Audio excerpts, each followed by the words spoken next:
hate being 64. What was I going to ask you? Oh, fuck. I'm sorry. This I can't help you with. There's no business like show business, like no business I know. Everything about it is appealing, everything the traffic will allow. Nowhere will you get that happy feeling like when you're stealing that extra bow. Well, thank you for coming to the audition, Mr. Newton. We'll keep your 8x10 on file with the stage manager, and we wish you all the best of luck in your career. Yeah. The noodles are great in Thai Muang. The noodles were great. The they were really good. Thai Muang are fantastic. And then we had 2 iced coffees. Vegan noodles with pork rind, vegan chicken, whatever that sausage stuff is. Yeah, and the peanuts were probably fried in lard. But the noodles were vegan. The noodles were vegan, which means I assume there was no eggs that came from a chicken. Yeah, let's do our nails. 100 baht. He must be selling something.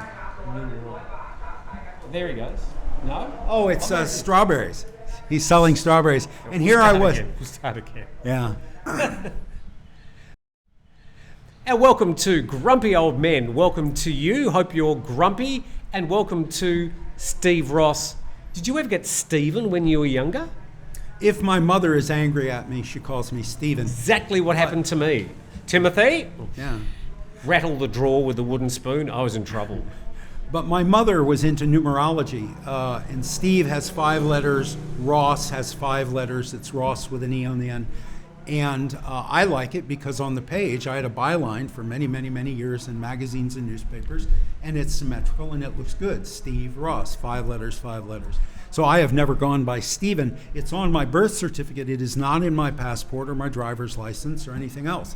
Only on my birth certificate. Now we've got some characters this week in chairs from the Boontongs Beach Bar, featuring there in the background.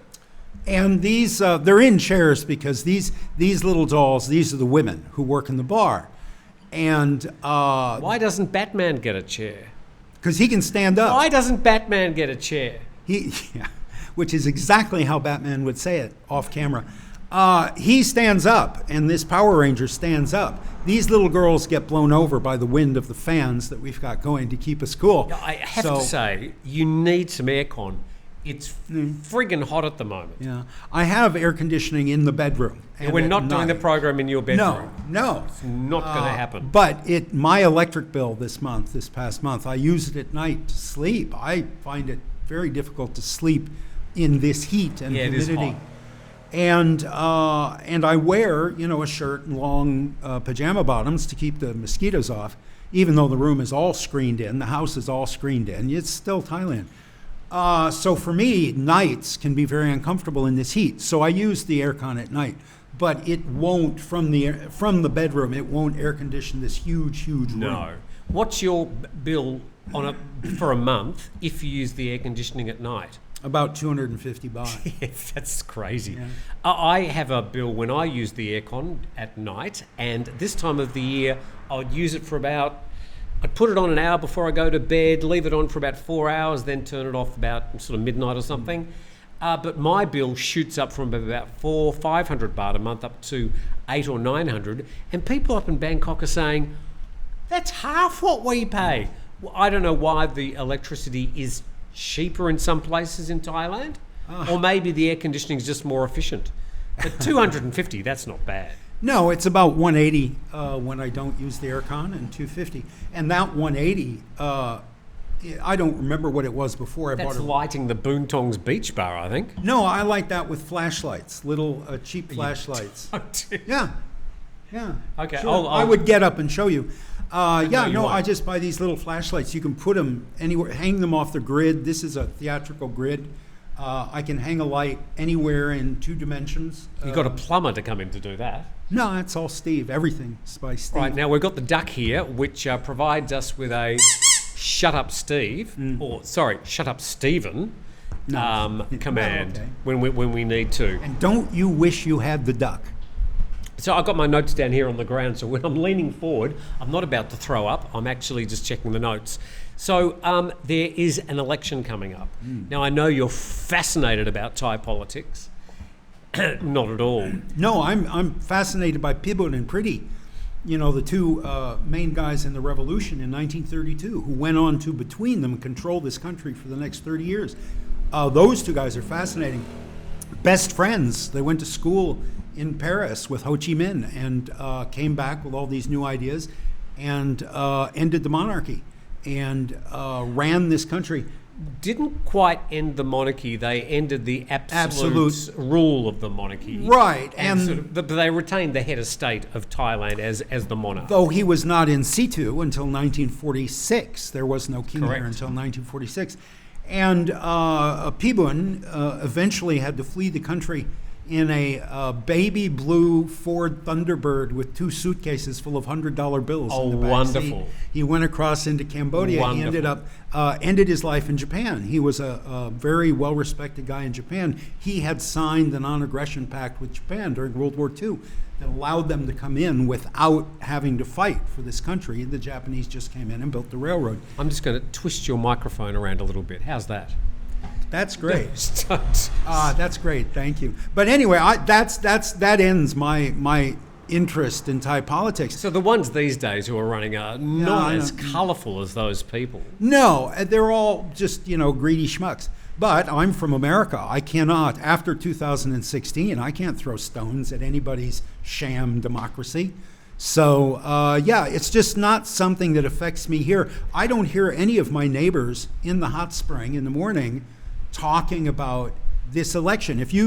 If I hadn't seen it on TNT, I would not know that Parliament had been dissolved a few days ago. Stephen, nothing happens in this world unless it's announced on TNT. I believe that. I believe that with all my heart. So here's the question.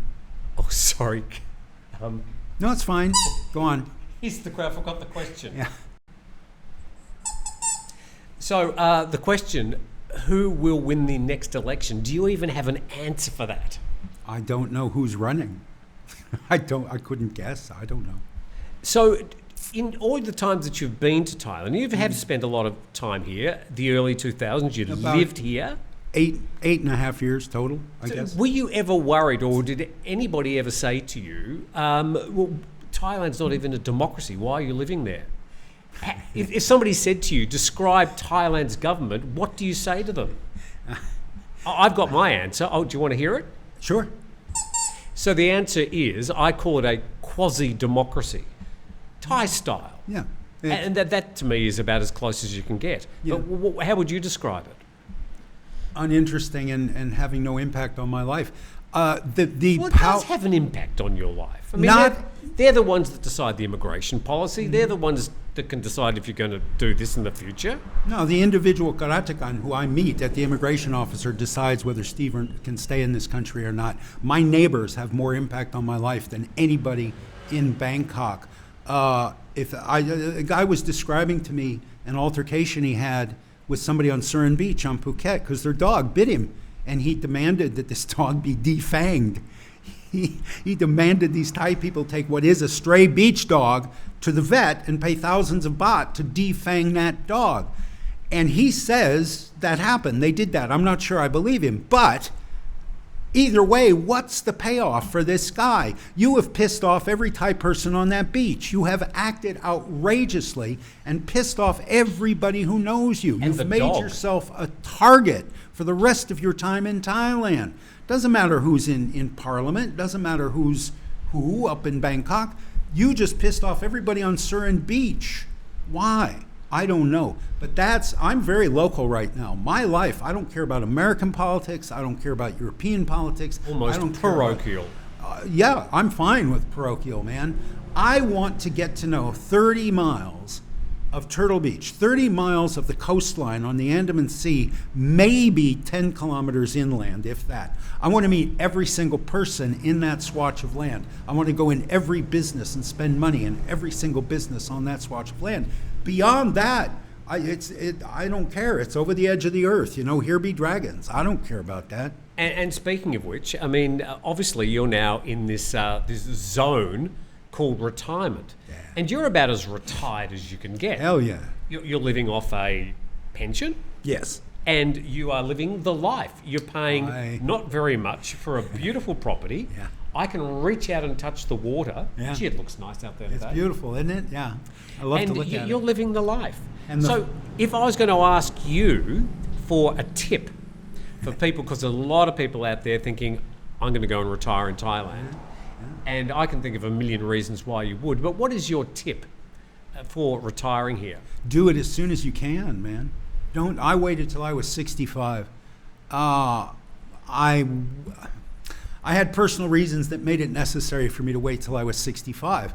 But I wish I had done it when my youngest child turned 18. I wish I had retired and come here then.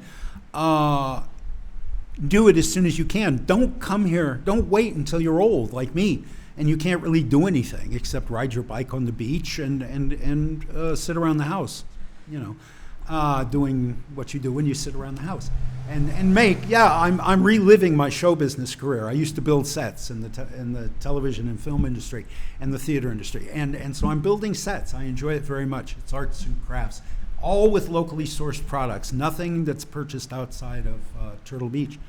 But yeah, come as soon as you can. I think that... well, you have to be 50 plus to be able to be eligible for a retirement visa. Yeah, that I can't help you with. Whatever those requirements are, if you're not 50 yet and you're able financially to retire, then you can get an elite visa. Yeah, I think costs a bit, but the visa's least your problems. You come for 45 days, you extend for 30 days, then you go visit Cambodia for a couple months, you come back, and then you go visit Bali for a couple months. Whatever. You young people with money. That has never been my life. I can't give you any advice. I've never experienced that. But for most of us, anybody who's going to retire, I'm on my Social Security, $1,500 a month, $1,500 a month. I have not yet spent the whole $1,500 in any month. I eat everything I want to. I drink everything I want to. I don't drink alcohol. If you're a beer drinker, I've got friends. I got an Aussie friend, 75 years old. He drinks 8 big changs a day. And he swims in the ocean every morning.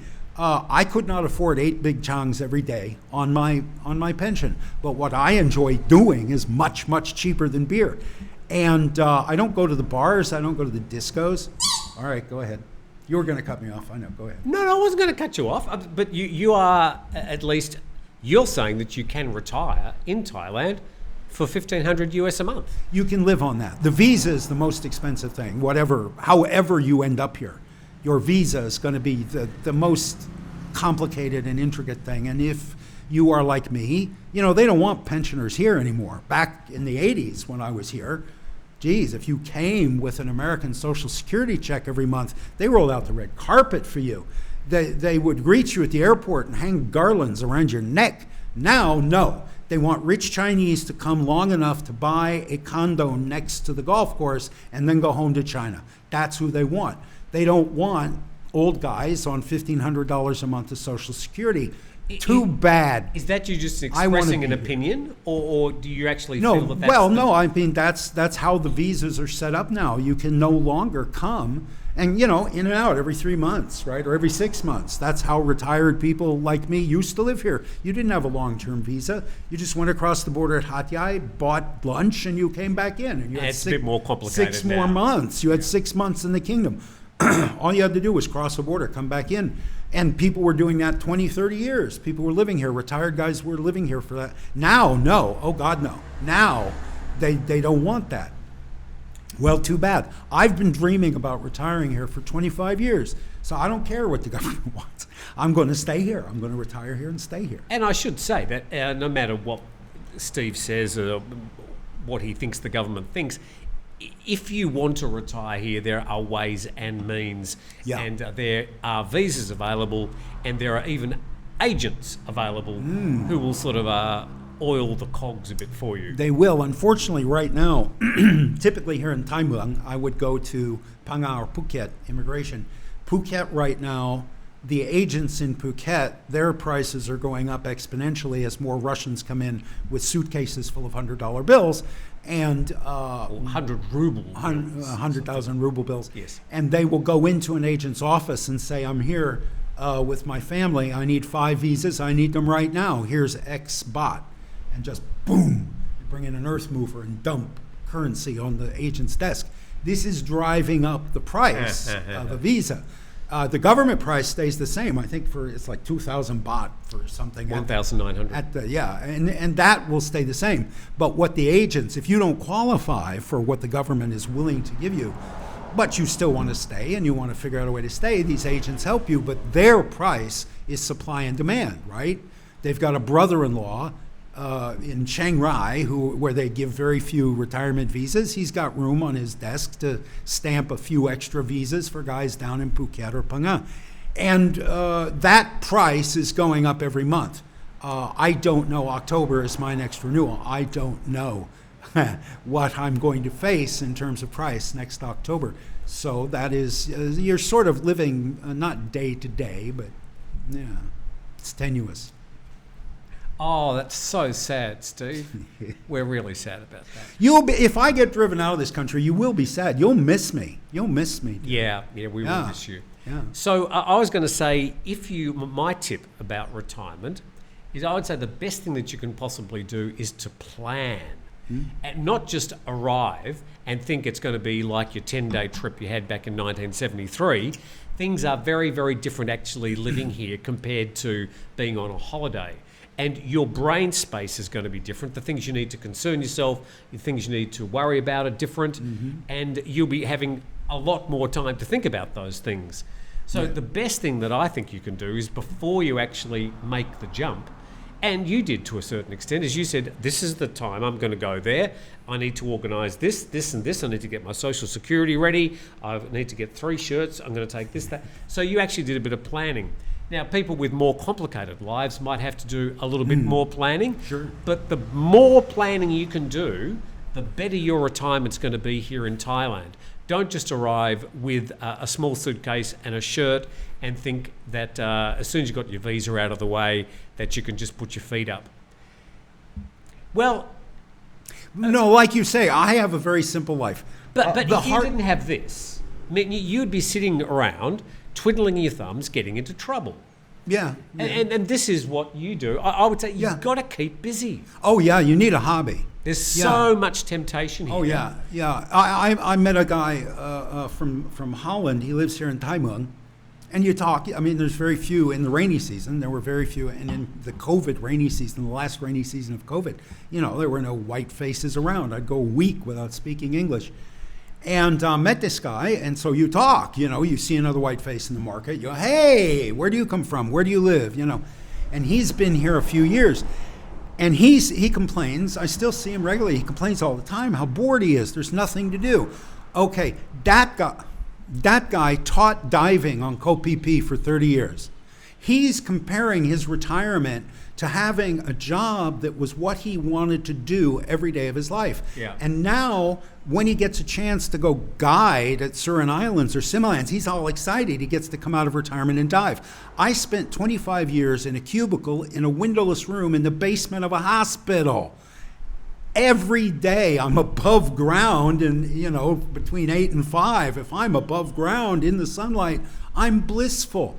I end every day with a list of things to do that I didn't get to today and I want to get to tomorrow. The idea that there's nothing to do in Thai Muang because it's a little town, I'm not comparing my retirement to a career that I absolutely adored. Yeah, I think we also need to be grateful for actually what we have here. And waking up grateful will make you a lot happier to spend the day rather than waking up complaining and being grumpy. Yeah. Even though we're grumpy old men, we also do make sure that we enjoy our life. Keeping busy. We have to remember to reinforce the brand whenever we can. Yeah, the show is Grumpy Old Men, and we're here to be grumpy. The fact that we both absolutely adore our lives at the moment, we're both blissfully happy in Thailand at the moment, ignore all that. That's not the show's thrust. And we're grumpy. Arr! Didn't you have something to ask me, Steve? Yes, speaking of things to do in retirement, Tim, I understand you're going to be a hotelier. Think Basil Fawlty. And think of a hotel around about that size. Yeah. Did you see the movie The Best Exotic Marigold Hotel? I did see that. Have you seen The Best Exotic Marigold Hotel? And what was the name of the follow-up, the sequel to it? Oh, the second best? Wasn't it the second best? Exotic Marigold Hotel. I kind of phoned that one in. The actors phoned that one in. So that was an ensemble movie, British actor, fabulous. Maggie Smith, Judi Dench, Graham Smith, an amazing cast, Bill Nye. So when I saw that, I don't know, about 10 years ago, I thought, that's not a bad idea. I mean, the sort of comedic thought was, why die in your home country when you can come here and die instead? And I thought, well, cutting through the comedy, I think that's a really good idea. Outsourcing retirement, I think, is going to be big business. I think it's a brilliant idea. I think you're... With your Social Security, what sort of life would you be leading retiring in America? What could you afford? Oh, I would have to live with my mother.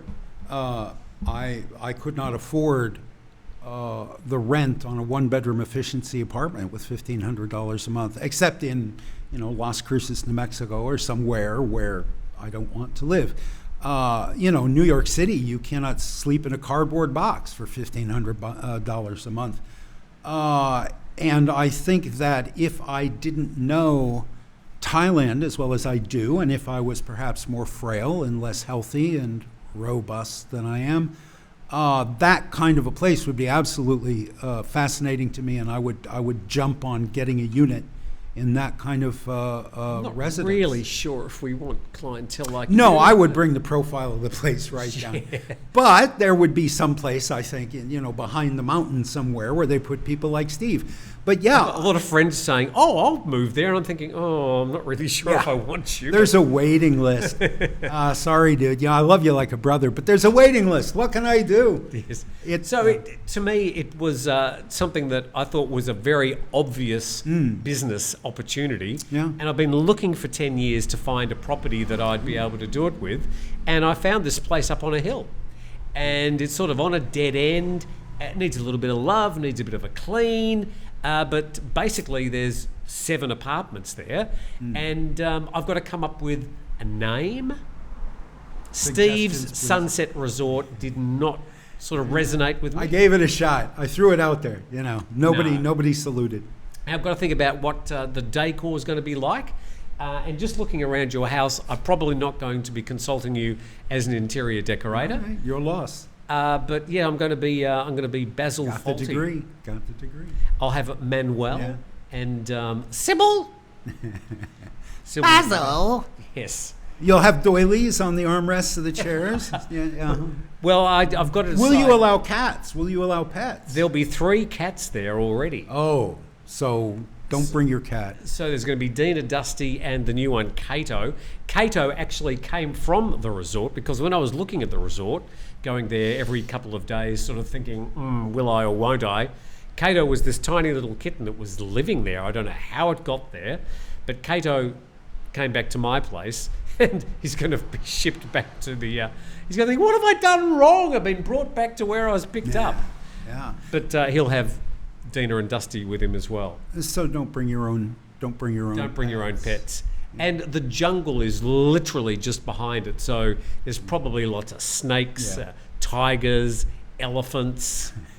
That's Phuket. But I did lose 2 cats to cobra bite on Phuket in the 1980s. Oh, that's so sad. It's horrible to watch. They come home to die, and it's a horrible process. It's just heartbreaking and terrible.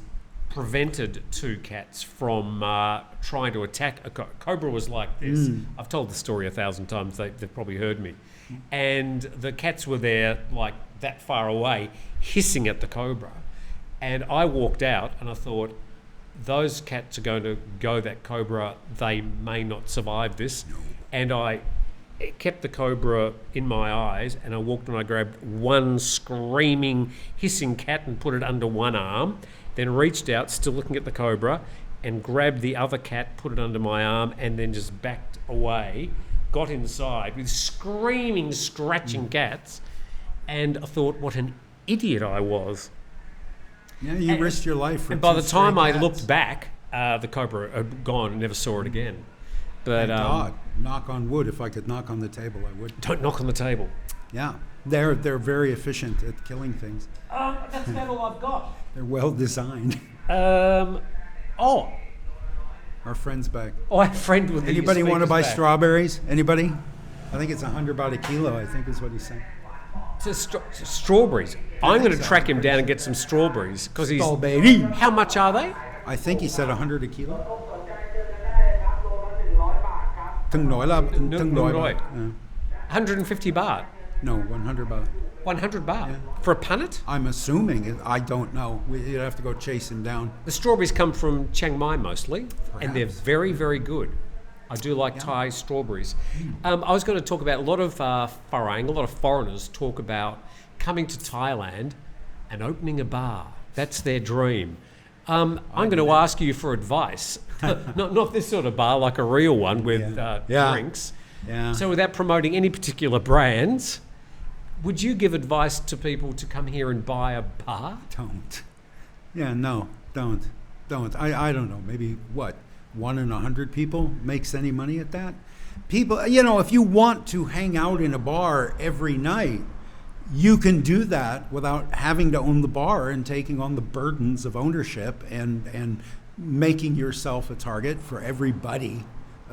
Everybody sticking their hand in your pocket every week. Including the local constabulary. Including the local constabulary. They're probably the most polite and above board of the people who are taking money from you. The people who work in the bar are going to be dipping their hands in the till every night. If it is a bar that provides companionship, the sex workers are going to be making dates with clients outside the bar, so the client doesn't have to pay the bar fine, which is the only money you make. The guy may buy a drink or two in your bar, but the reason you're providing people working in your bar this way is to get the bar fine, right? They'll, if it's a regular customer, they'll say, no, just meet me down on the corner. I get off at midnight or whatever, just meet me at the corner. And everybody will assume because you run a bar, they are morally allowed to take money away from you. It's a lot of hard work, late at night, you're up all hours, you come home stinking of cigarette smoke. Talking to drunk people. Talking to drunks, putting out fires, stopping fights, not stopping fights and going to the hospital. Of all the businesses you could lose money in Thailand, why choose that business? There's enough bars and enough farang going broke owning bars. Why? Yeah, people say, how do you make $1 million baht in Thailand? You come here with 2 million baht and buy a bar. Yeah, there you go. Yeah, well, they also say a yacht is a hole in the water where you pour money in. But you enjoyed your time in yachts, so. I did a lot of ripping up $100 notes and throwing them into And a there big pit in the sea. There is that 1 in 100 guys who does make money. I think there was an incident on Phuket many years ago. 2 sailors, the U.S. Navy used to come to Patong for R&R. I don't know if they still do. But Cobra Gold, every year they would have an exercise with the Thai Navy, and afterwards they would come and let the boys run around Patong Beach. And these 2 young sailors met 2 girls who said, for $10,000 US, you can buy a bar and you'll be the papasan. I'll do all the work, and you just sit around and you get to pick the girls who work in the bar. And as long as I'm your Mia Luang, you can have as many Mia Noi as you want.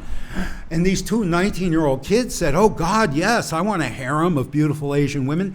They were the pursers in the small commissary on their ship. They went back to the ship. They took $10,000 out of the safe in the commissary, brought it back to these 2 bar girls. And of course, the girls immediately drugged them, left them in a hotel room asleep, took their clothes, took their passports, and took $10,000. And these 2 kids went back to the ship. Or baht? No, $10,000. I'm sorry, if I've been saying baht, it was $10,000. First of all, these kids believed you could buy a lease on a bar for $10,000. And then they got sentenced to the brig in San Diego for 20 years. They were 19. They made a mistake at the encouragement of 2 bar girls. They stole just $10,000. It cost them the next 20 years of their life in a military prison. My father used to say, nothing good happens after midnight. He might be right. Yeah, he might be right. But you promise a man a harem, a 19-year-old man, you promise him a harem, he's going to do whatever you want him to do. And that will happen, not just once. It will happen many, many, many more times. Yeah. Steve, thank you very much. Thank you, Tim. I'm always flattered and very, very pleased and amazed that you invite me. I only do it because you pay me. With that, thank you very much, everybody, for watching. Please subscribe to the channel. There is a link to Steve's channel where he plays with Action figures. in this bar here in the background. And you can watch that on Steve's channel ad nauseum. There's hundreds of, or at least 5 or 10. There's 5. 5. So far. So that's what Steve does during his retirement. Or is it Steven? No, it's Steve. Thanks for watching. We'll see you next time. Thank you. Bye-bye.